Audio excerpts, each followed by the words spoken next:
You know that feeling, right? When your brain just feels packed, like it's running way too many apps at once. Oh, yeah. Worries about work stuff, uh, that shopping list you keep meaning to make, maybe a song stuck on repeat. Definitely.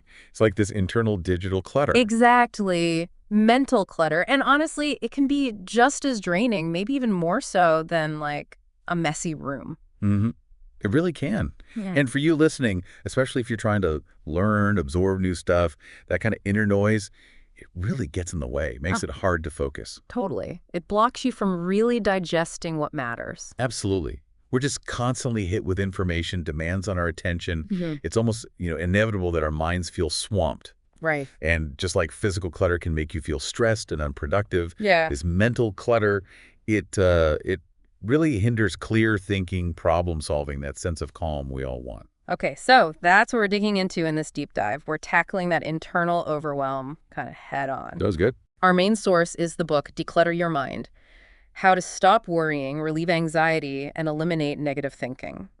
It's by S.J. Scott and Barrie Davenport. A really practical guide. Yeah, think of this as us pulling out the core strategies for you. The mission here is to extract the most useful techniques to help you find a bit more inner peace, sharpen that focus, amidst all the chaos of daily life. Precisely. And the authors, they really stress that by being more aware of our thoughts, Mhm. by making sort of deliberate choices about our time and energy and simplifying things, we can actually make a big difference to our mental well-being. So it's not about like emptying your mind completely. No, not really. It's more about creating a more organized, less distracting inner space. Okay, let's get into it then. The book kicks off by making this really crucial point. This mental clutter feeling. It isn't just like all in your head. It's real. It has real consequences. Tangible ones. We're talking about that constant low-level worry, right? The endless overthinking loops that just go nowhere. Yeah, or that default negative slant on things. Yeah. And the distractions, always pulling you in different directions. The end result is feeling mentally wiped out, focus goes out the window. Does that ring any bells for you listening? I'm sure it does for many. There's this quote in the book: "A cluttered mind leads to a disordered life." Kind of hits home, doesn't it? Makes you stop and think, well, what is taking up all my mental space right now? And just recognizing those patterns, that self-awareness bit, that's the absolute first step. Yeah. You can't really address the clutter until you see what it is, how it shows up for you. Right. And as the book says, this isn't just about, brief stress moments. If it's persistent, this clutter can seriously fuel anxiety, make it hard to It concentrate. can even affect your physical health, right? Yeah, there are definite knock-on effects. So, okay, faced with all this, where do we even begin to untangle it? Well, a core idea the book brings in early is mindfulness. Okay, mindfulness. We hear that word a lot. We do.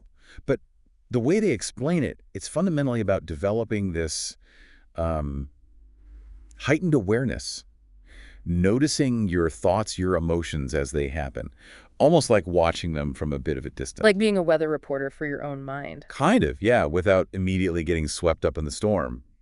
Gotcha. Mindfulness gives you that essential pause, Hmm. that little gap between a thought or a feeling popping up and your usual automatic reaction. Ah, okay. So it lets you see those negative thought loops or maybe anxious feelings without instantly getting sucked in. Exactly. And what's really interesting is how even short, regular practices can start to shift things.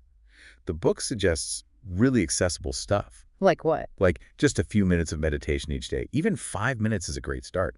Or body scan exercises, just bringing your attention to different parts of your body, noticing sensations. Yeah. Very grounding. Or even simpler, like just focusing on your breath when you feel stressed. Yes, that can be surprisingly powerful.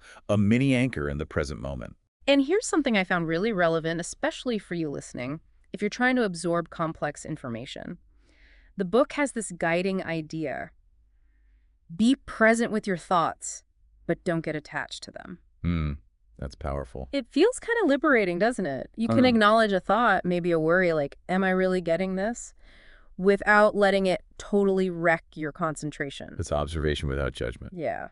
Which, paradoxically maybe, lets you engage more deeply with the information itself because you're not getting lost down every single sidetrack your mind throws up. That's a great way to put it. It helps you filter the signal from the noise, essentially. Mindfulness helps you zero in on what's actually important. Okay. And that leads us right into another key insight from the book.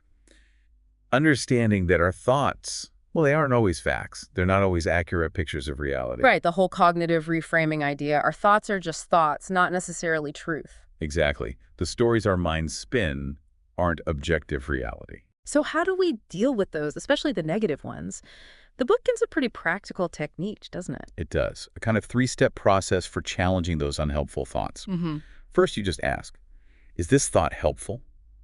Is it serving me right now? And often the answer is just no. Right. Then you dig a bit. What evidence actually supports this thought?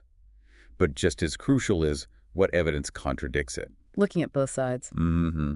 And finally, the goal is to consciously swap it out. Replace that unhelpful thought with something more balanced, or maybe more positive, or sometimes just neutral is enough. That act of questioning them, it feels empowering. Like you're taking back control from those automatic negative patterns. It really is. And it's fascinating when you actually start looking for the evidence.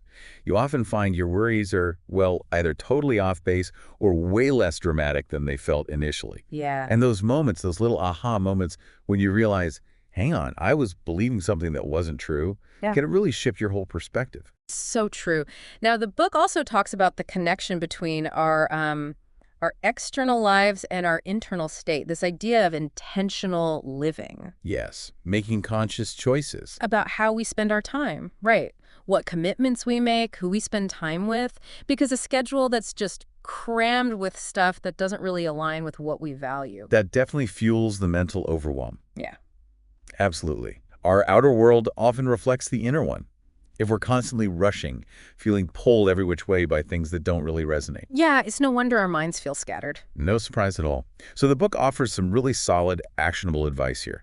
Things like prioritizing what genuinely matters to you. Yeah. Learning to set good boundaries. Saying no sometimes. Yes. Getting comfortable saying no to things that just don't fit your main priorities or drain your energy.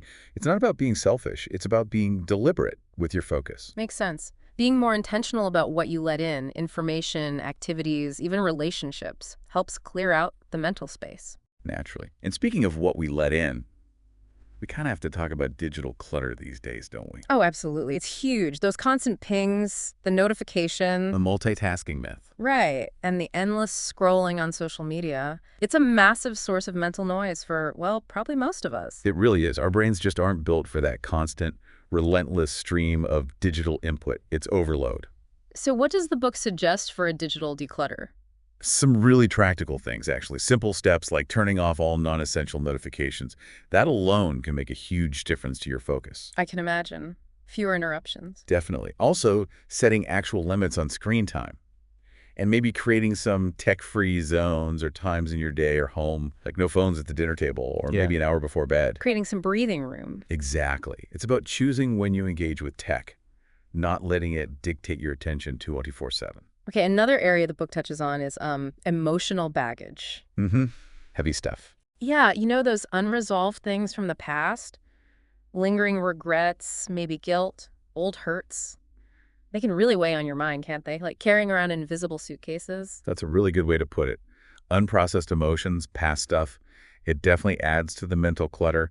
It keeps bubbling up, affecting how we feel right now. So how do we unpack those suitcases? The book suggests a few routes to get more emotional clarity. Journaling is a big one, just writing things out to understand your feelings better. Getting it out of your head. Exactly. Also, practicing forgiveness, which can mean forgiving others, but also, importantly, forgiving yourself. That can be tough. Can be. And also talking things through, having honest conversations with people you trust, friends, family, maybe a therapist. Dealing with that underlying emotional weight frees up so much mental energy. Create space for more positive thinking, maybe. Definitely. Space to be more present. And to help maintain that clearer state, the book talks about daily rituals, routines. Yes, the power of routine. It helps train the brain almost for calmness and being intentional. They act like little anchors in the day. Anchors against the chaos. Sort of. They bring structure, predictability, which can be really soothing when life feels unpredictable.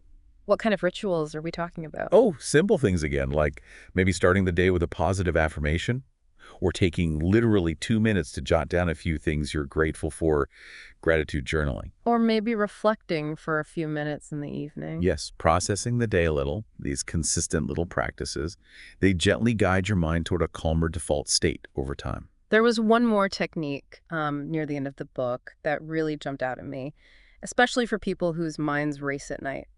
The thought dump. Ah, yes, the thought dump. It's so simple, but surprisingly effective. How does it work exactly? It's straightforward. Toward the end of your day, maybe say 5 or 10 minutes before you plan to wind down or sleep, you grab some paper or open a note on your phone or computer, and you just write down everything that's swirling around in your head. Worries, tasks for tomorrow, random ideas, frustrations, anything. Just get it all out. Get it all out. The physical act of writing it down, of externalizing it, takes it out of that endless loop in your head. Yeah. It can really quiet that internal chatter that often keeps us tossing and turning. Makes sense. You've parked it somewhere else. Exactly. It's acknowledged, it's captured, so your brain can kind of let it go for the night. Okay, so as we kind of wrap up this deep dive into Declutter Your Mind, the big takeaway feels like it's not about achieving some impossible goal of a totally empty mind. Yo, definitely not.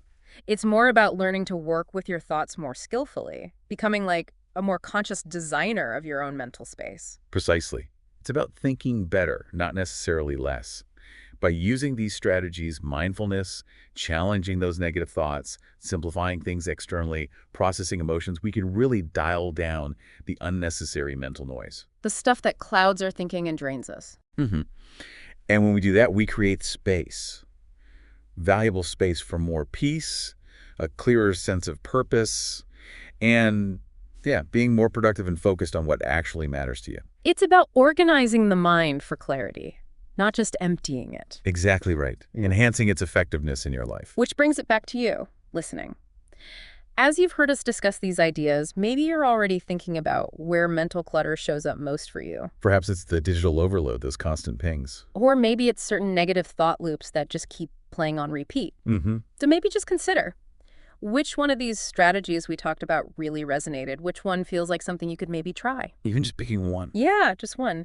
And thinking about how implementing it, even in a small, consistent way, might start to create a shift in your daily experience. It's not about a massive overhaul overnight. No, it's about small, deliberate steps. Yeah. Moving towards a clearer, calmer, ultimately more focused mind.